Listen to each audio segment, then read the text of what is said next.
Well, the biggest cruise line in the world, Royal Caribbean, has spoke up and announced their health and safety protocols for October 1st to the 15th sailings on board their cruise ships out of the US. But there's one protocol that will make cruising big changes for Royal Caribbean. Plus, Norwegian Cruise Line has 2 more ships back sailing from the Mediterranean. Those stories and more coming up on today's episode of the Cruise News Live Quick Takes.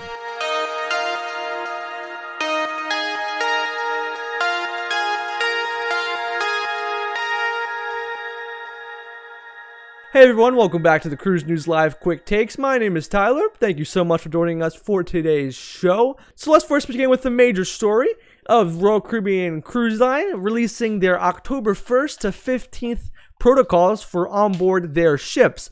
Now, not much protocols has really changed, including vaccinations. Royal Caribbean will still require all ships out of the US for everyone over the age of 12 to be fully vaccinated against the virus. And for testing, all guests must need a negative PCR or antigen test 2 days prior to their departure before their arrival at the terminal. As part of this, Royal Caribbean recommends all guests use their at-home tests that they recently approved for use and now sell directly to their passengers via royalcaribbean.com/home test kits. I'll go ahead and leave the link to this website right down in the description below. And this will save a lot of cruisers a lot of valuable time doing this test at home. And speaking of testing, Royal Caribbean has added more testing for kids 2 to 11 if they are sailing on board their ship. So in addition to the already pre-cruise PCR test at the terminal, unvaccinated guests 2 to 11 are required to take a PCR test. Now, registration details for this test at the terminal will be sent in an email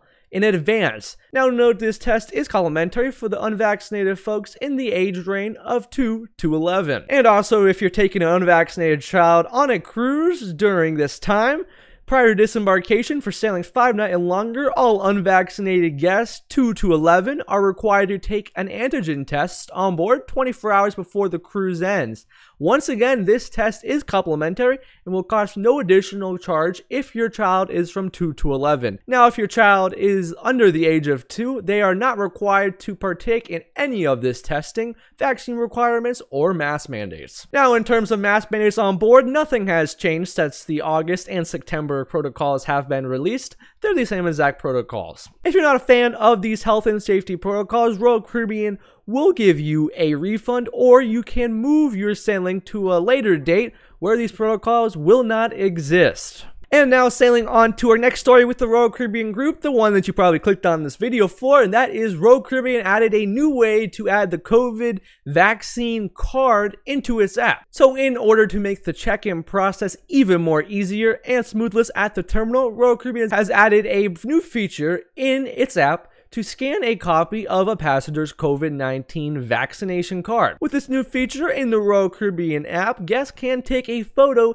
of their vaccine card to speed up embarkation. Shoutouts to Twankster Travel, who is sailing on board the October the 8th sailing of the Freedom of the Seas, who spotted this during the check-in. I'll be sure to link his YouTube channel right down in the description below. And sailing over to our next story with Norwegian Cruise Line, 2 more of their cruise ships, the Norwegian Epic and the Norwegian Getaway, are back sailing out of the Mediterranean. When the Norwegian Epic resumed sailings out of Barcelona, she became the company's 4th ship to resume operations. Now, the Norwegian Epic is sailing to some of the most sought-after ports in Spain and Italy from the port of Barcelona. Speaking of Mediterranean cruises with Norwegian, the Norwegian Getaway embarked on her first voyage from Rome, and through October 25th, she will embark on a mix of 10 to 11 night Greek Isles itineraries. During these sailings, she'll call in some of the most popular ports in the region. Hey, do you have a cruise line booked on Royal Caribbean? Are you worried about these new protocols being extended? Also, are you booked on Norwegian with one of these Mediterranean sailings? Again, let us know down in the comments below. And on your way out, please consider subscribing to the Cruise News Show. And again, we'll be right back here tomorrow with your Cruise News update. This is Tyler, and you are watching the Cruise News Live Quick Takes.